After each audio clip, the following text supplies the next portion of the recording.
Hello and welcome. So, this is an unexpected live, but it's more along the lines of a podcast. If people join in, great. I will acknowledge your comments and talk to you after each story, but I'm going to go ahead and get started. So, this is disturbing true crime stories. Now, some of these, or most of these, I have not heard before. So buckle your seatbelts and get ready because some of these are pretty wild. The first one is called The Boy in the Box. This is in Philadelphia, Pennsylvania. So, in February of 1957, a college student stumbled upon the remains of a young boy in the woods of Philadelphia and reported his gruesome discovery to the police. The boy was found badly beaten and laid to rest inside an old bassinet box. His identity was unknown. Several people came forward with information relating to the case, but the police were not able to verify anyone's testimony. One woman, Martha, claimed that her abusive mother bought the boy. Under their roof, he was subjected to physical and SA abuse. What made the police take interest in Martha's story was her knowledge of details that had not been released to the public. She claimed that shortly before the boy was beaten to death, he ate baked beans, which corroborated the autopsy. She also claimed that he was bathed before his death, which matched the coroner's finding of water-pruned fingers. Though Martha's testimony seemed to match the evidence, her substantial history of mental illness made her an unreliable witness.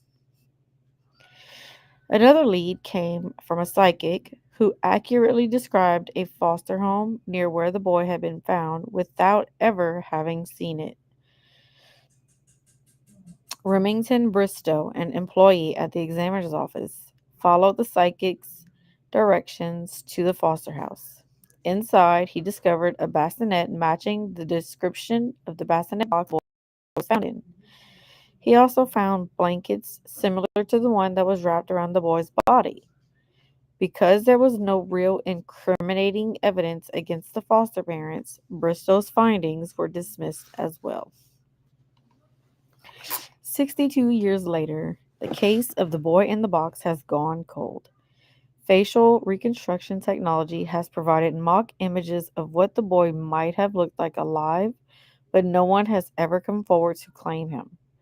DNA and dental testing have also been attempted with no success thus far.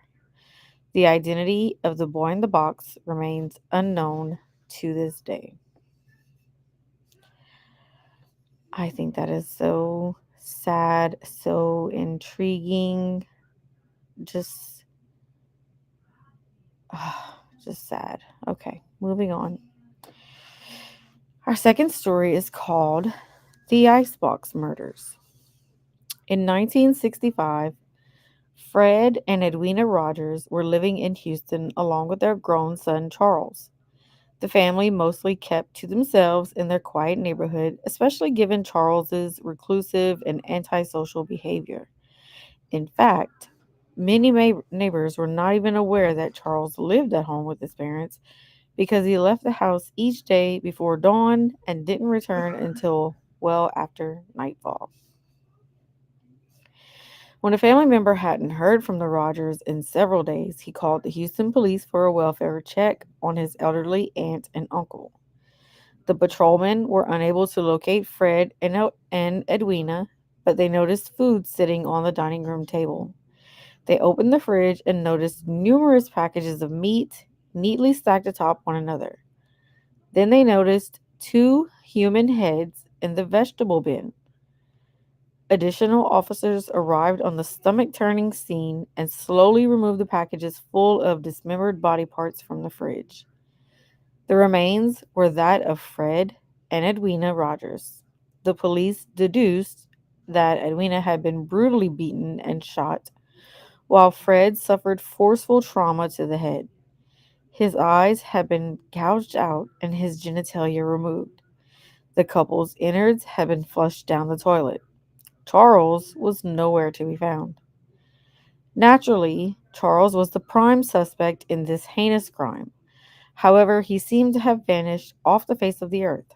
Though the police were able to collect circumstantial pieces of evidence against him, Charles Rogers was never found. Wow. So he basically got away with this very, very disturbing crime. And everything was circumstantial, and they could never prove anything. That is insane. Hi, Chicken Snake. How are you? I'm doing pretty good. I just decided to, you know, do some relaxing, weird, disturbing true crime stories that I came across.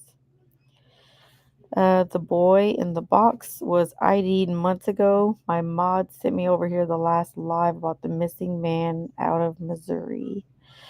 Welcome in, Mind of Monsters. I don't remember the missing man out of Missouri. Can you refresh my memory, please? But that is awesome if the boy in the box was ID'd months ago. Um, wow, because this story has the boy in the box. This was from 1957. So that is amazing if they were able to ID him. I don't recall the story of the missing man out of Missouri, though. So you might have to refresh my memory. Hey, Michael. Good to see you. And also, while you're here, please hit the like, subscribe if you haven't already. I appreciate every single one of you. And with that being said, I am going to move on to Dorothy Jane Scott. Early in 1980, Dorothy Jane Scott began receiving threatening phone calls at work.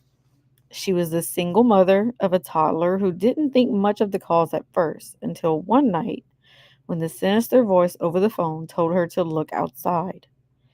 A single dead rose was lying on the windshield of her car. The stalker who had gotten a hold of her number would oscillate between professing his love for her and threatening bodily harm. Dorothy mentioned to several family members and friends that the voice over the phone sounded familiar, but she couldn't quite place who he was. She never got a chance to find out. One night at a staff meeting, Dorothy noticed one of her coworkers looked ill. She and another colleague drove the man to a nearby hospital. The doctors said he had a nasty spider bite and needed a prescription. While the two coworkers were waiting for the prescription to be filled, Dorothy went out to the parking lot to get her car. It was the last time she was seen alive. Her coworkers testified that after she did not return, they went out to meet her in the parking lot. At that moment, they saw her car speeding away, so they assumed there was an emergency with her son. Dorothy never returned home to her son, nor did anyone hear from her again. 4 years later, her charred bones were found at a construction site. Adding another layer of mystery to the case is the fact that a set of dog bones was found right next to her remains. Though people on the internet are still discussing the case today, no one was ever convicted or held in suspicion, and the mysterious caller was never found. So, some of these have like an extra link that you can open, and some of them have updates. I'm clicking this one to see. Okay. So this one is goes along with it. A killer calls the unsolved murder of Dorothy Jane Scott. This story starts off in quotes. When I get you alone, I will cut you up into bits so no one will ever find you. End quote. The man's voice said on the phone. It wasn't the first such call that Dorothy Jane Scott had received from the unidentified caller. Someone whose voice she seemed to recognize but couldn't quite place, but it was perhaps the most unsettling and tragically among the most prophetic. Since early in 1980, Scott, a single mother with a 4-year-old son named Sean, had been receiving the threatening calls at her aunt's home in Stanton, California, where she and Sean lived. At times, the caller was fawning, professing his love for her, and making romantic overtures. Otherwise, he was vitriolic and threatening, saying that he was going to harm her in unspeakable ways.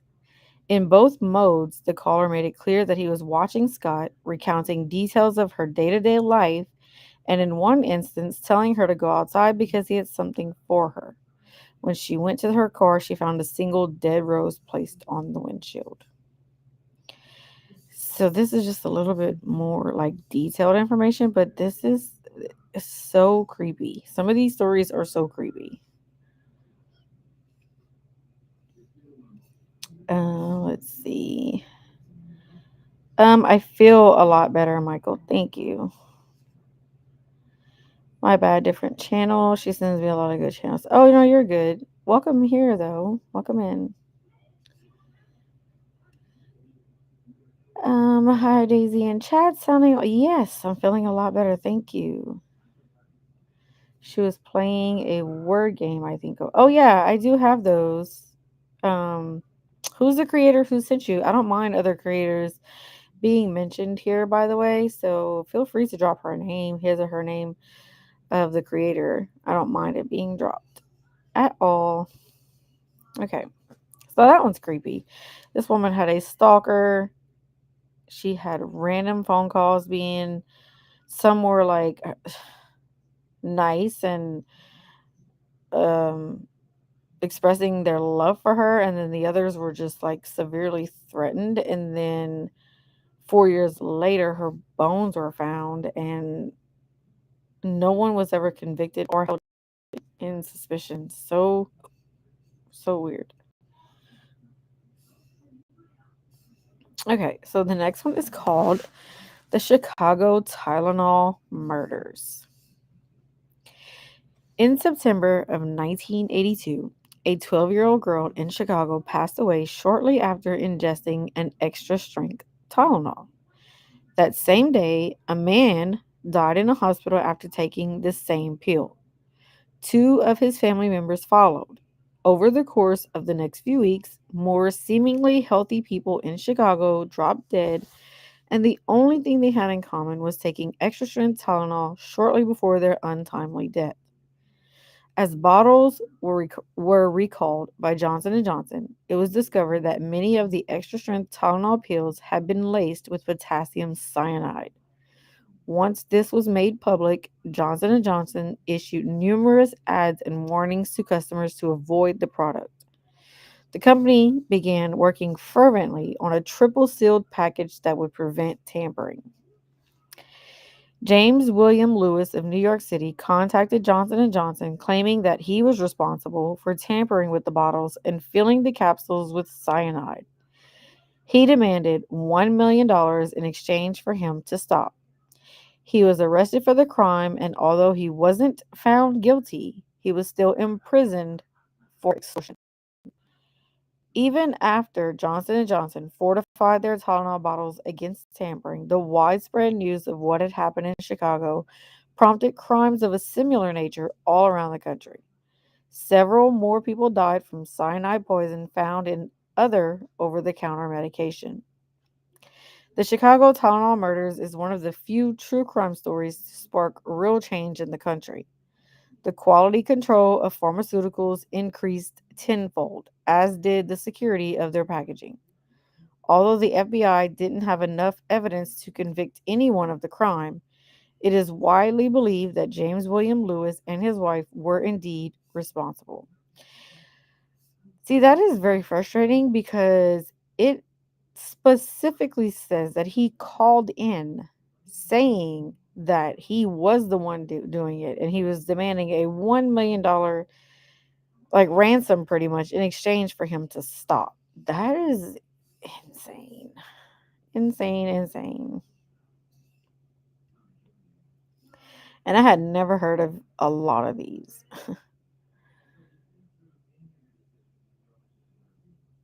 Oh, okay, Far. I know who that is. I know exactly who you're talking about. We love her here. Chicken Snake says, I remember this like it was yesterday. Really? I have never heard of a lot of these stories, which is why I was like, you know what? I'm in a mood to just read. And why not read to an audience? Whether or not people show up, it's fine. But wow, I had never heard of like a lot of these stories.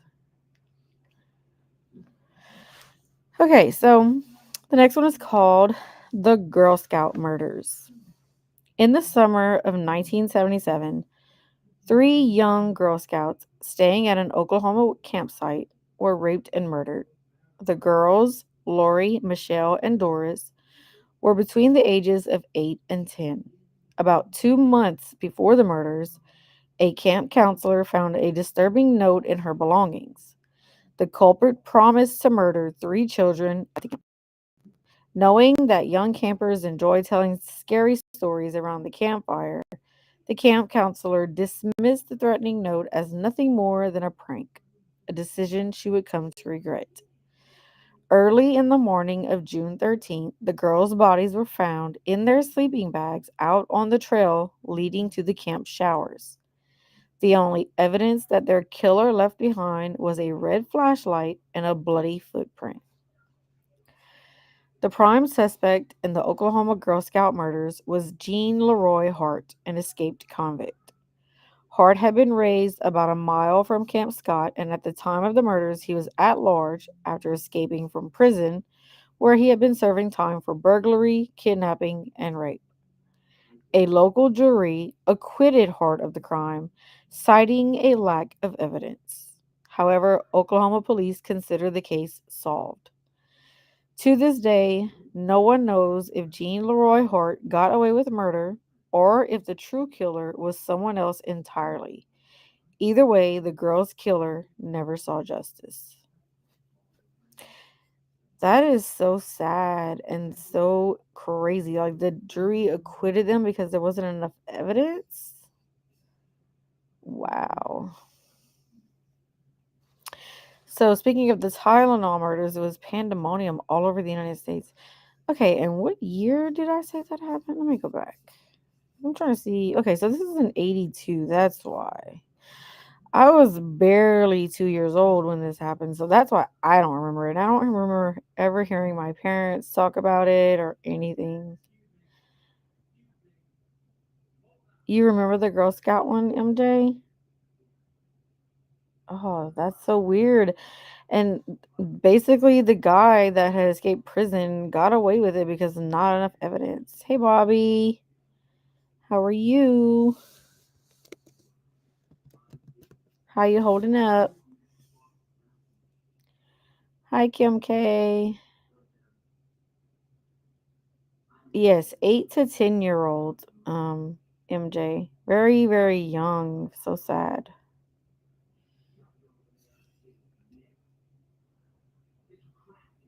So sad. Okay, so basically, for those coming in, I just decided to do just a it's 11 disturbing true crime stories that I came across, and I was like, why not have a story time? I'm in a mood to read, so why not? So, welcome in. Okay, so the next one that I'm going to is called The Unicorn Killer. This one had an extra page with some more info. So, okay, the 1977 murder of Holly Maddox and the years long search for Ira Einhorn. What they discovered in the black steamer trunk would shock them all. In the turbulent years of the 1960s and 70s, few activists were as outspoken as Ira Einhorn.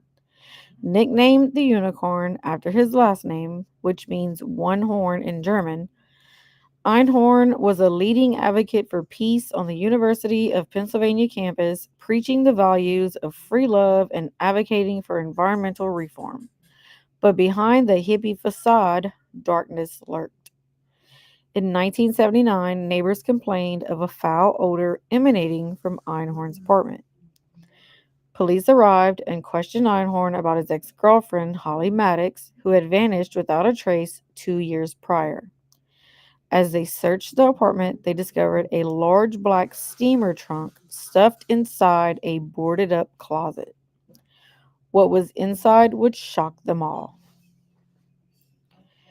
Stored inside the trunk was Maddox's partially mummified body. Oh, that's insane. Okay, I'm going to go ahead and put a trigger warning up real quick. Mind of Monsters, I'm doing better. Kind of went through a rough patch, but I'm getting. Yeah, is your medicine working pretty good, Bobby? Are you starting to feel, a little bit better? I really hope so.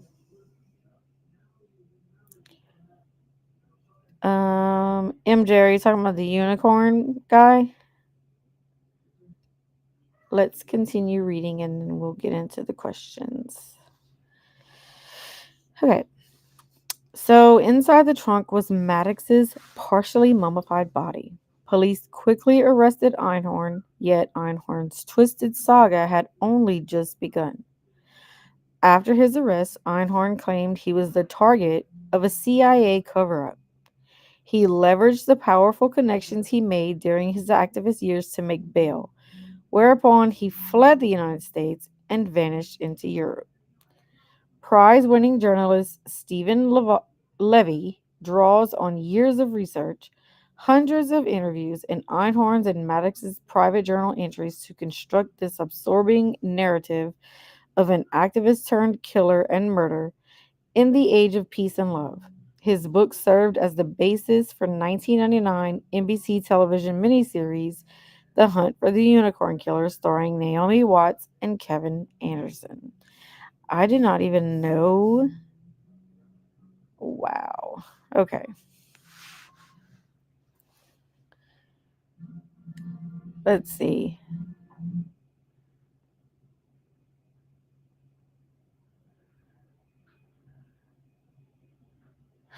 Okay, so this is an excerpt from his book, which I don't know. I'm going to read this part.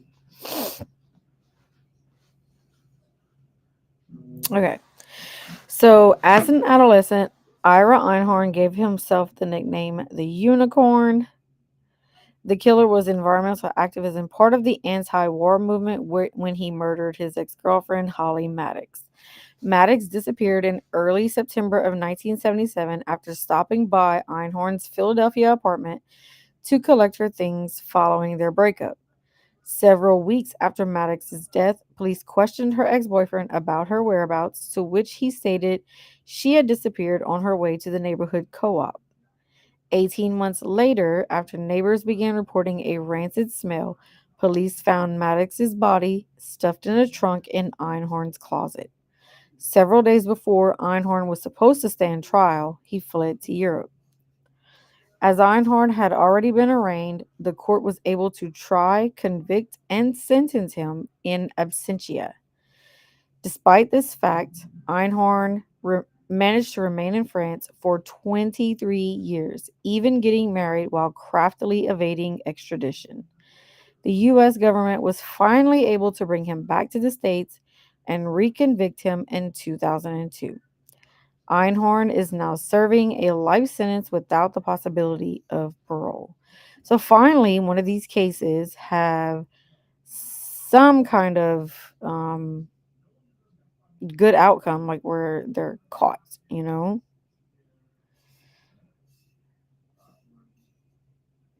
We love you here, Bobby. Just letting you know. Okay, I'm gonna read one more, and then I'm probably gonna shut it down, and then I'll do another session tomorrow. So this one is, hopefully I can pronounce it right. I'll pronounce it as best as I can. So this one is called a CI or IC. I'm not sure how to pronounce it. ICI Sagawa.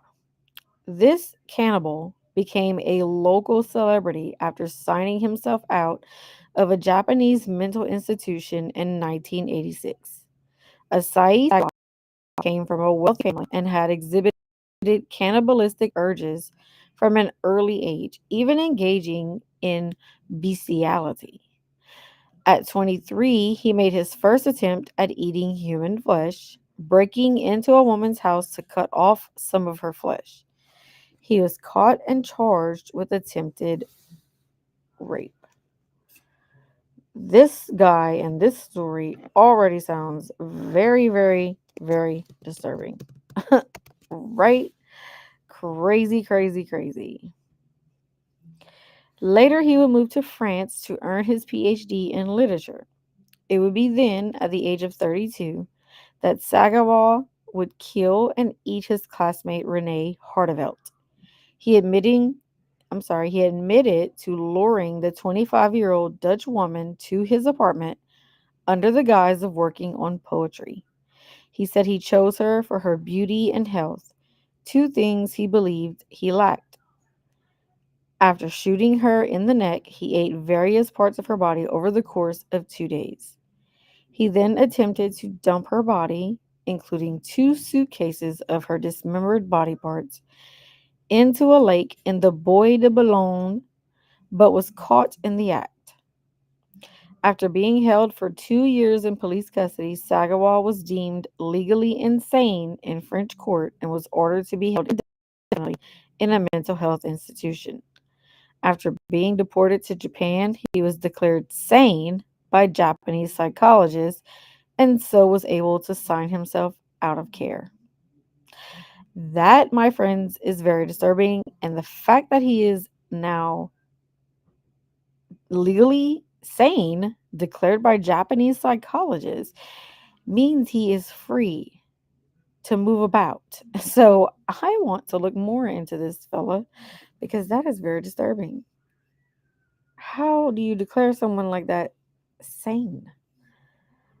I don't understand it. Hey, Wiccan.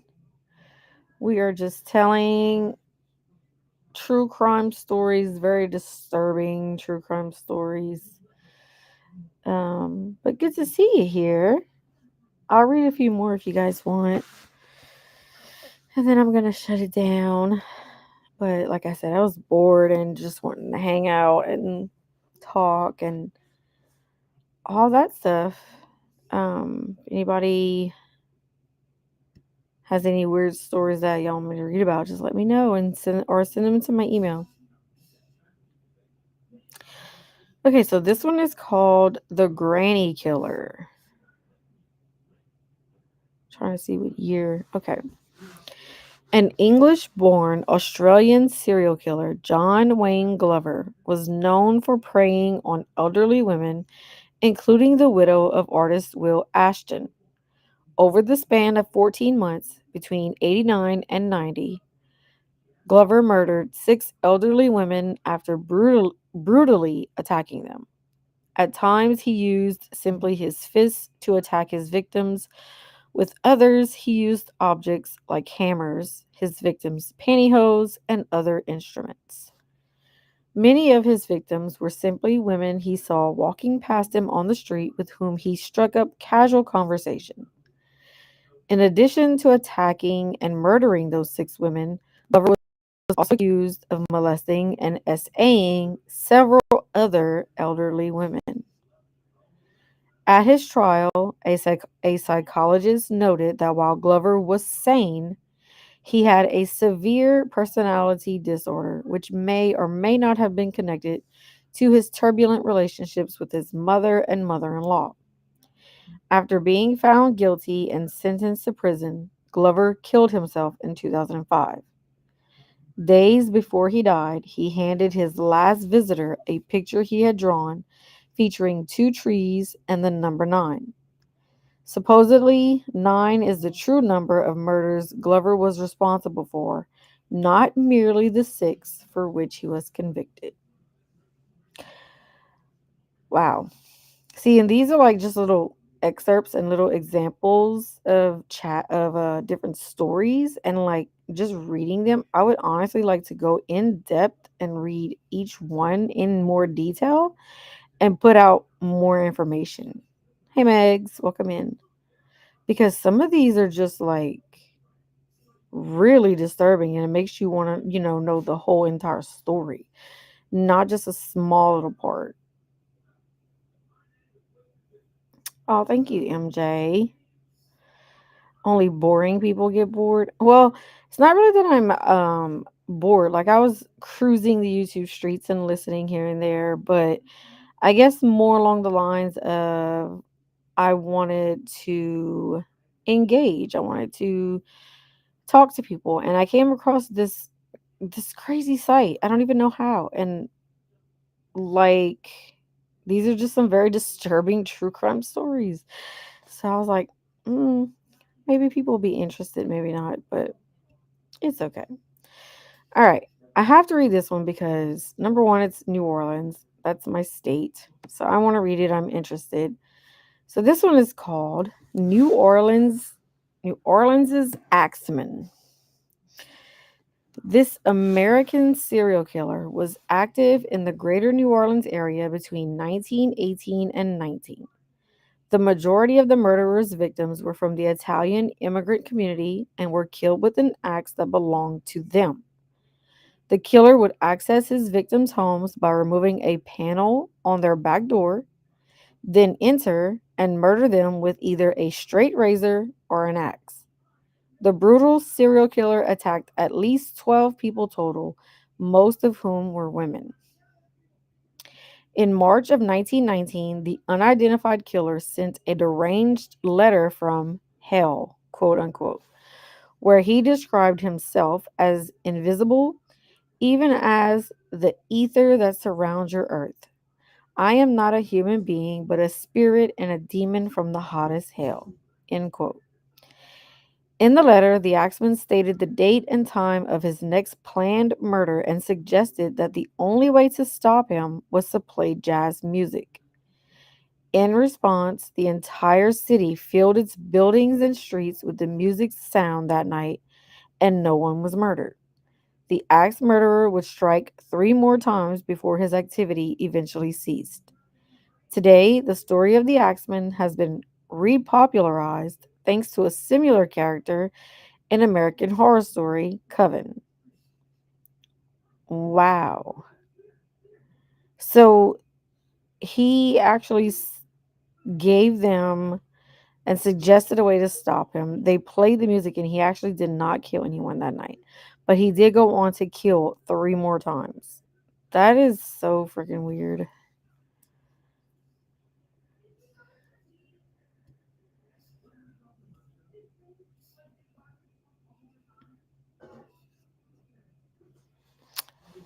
Um I love Louisiana except the humidity which applies also to other places. I had part of my best life in Louisiana. Oh, you can have it.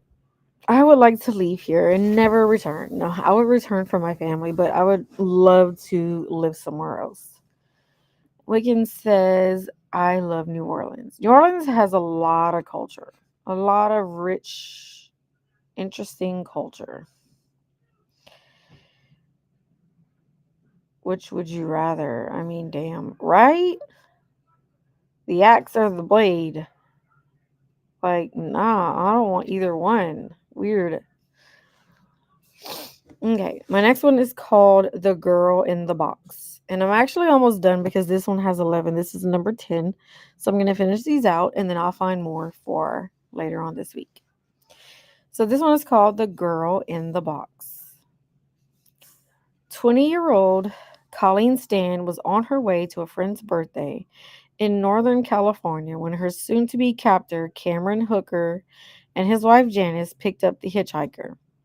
Stan would spend much of the next 7 years trapped in a box that let in no light, sound, or fresh air, convinced by the hookers that a mysterious and dangerous organization would kill her and her family if she didn't comply.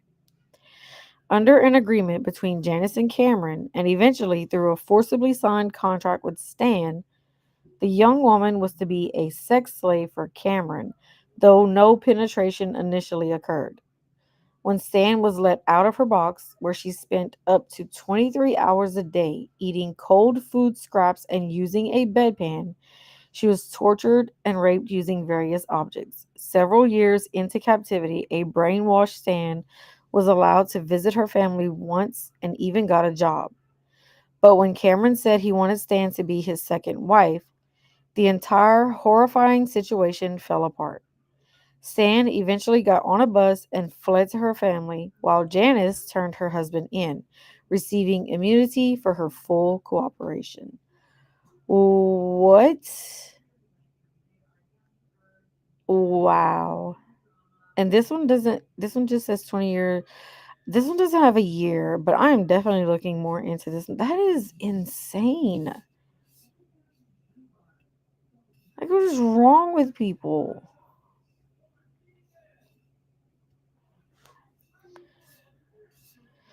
Okay, the last one is called The Eyeball Killer. This Texas murderer and diagnosed psychopath killed at least one woman with two more survivors to his name. Adopted from an orphanage, Charles Albright was cared for by his very protective and adoptive parents.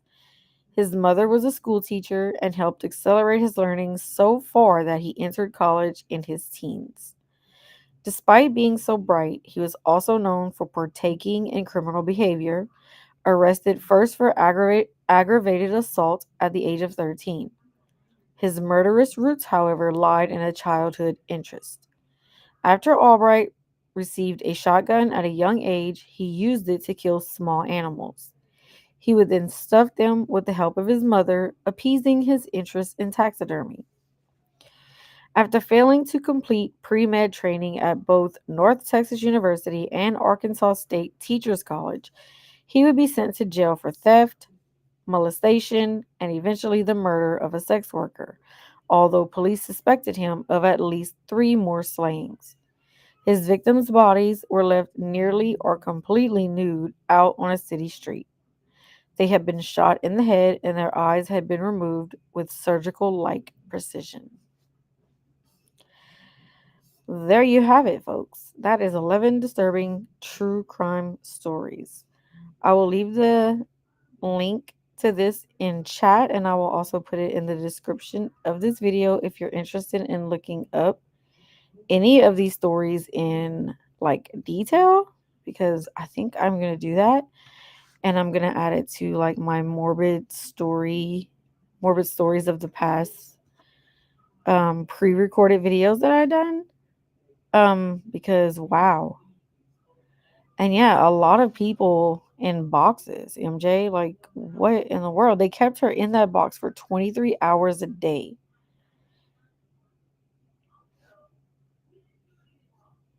For real. Let's remove some eyes. And so many of these were like not that long ago.